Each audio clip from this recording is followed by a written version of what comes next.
siya ang naghanap ng imprenta para sa LPD. Siya rin ang personal na nagdala ng mga borador o draft at mga pagbabago kay F. Mayor Banlu ang naglimbag ng LPD.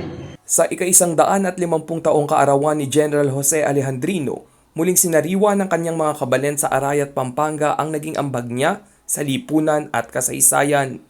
Mula sa kilalang pamilya sa Arayat ang general, siya'y nag-aral sa Ateneo Municipal de Manila at kanyang kasabayan sina Jose Rizal, Juan Araneta, Cayetano Arellano at Apolinario Mabini. Nakuha niya ang kanyang Bachelor of Arts degree sa University of Santo Tomas at Chemical Engineering degree naman sa University of Ghent sa Espanya. Miyembro siya ng propaganda movement na nagsulong ng equal rights sa pagitan ng mga Espanyol at mga Pilipino. Contributor din siya ng La Solidaridad, isang organisasyon ng mga Filipino liberal na naninirahan sa ibang bansa.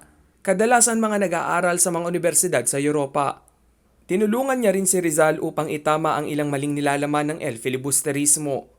1898 nang maging miyembro siya ng Malolos Congress.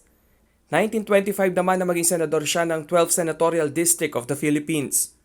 Namatay si Alejandrino sa edad na 80 noong June 1, 1951. Ang magiting na general ay hindi kumupas sa kanyang katandaan.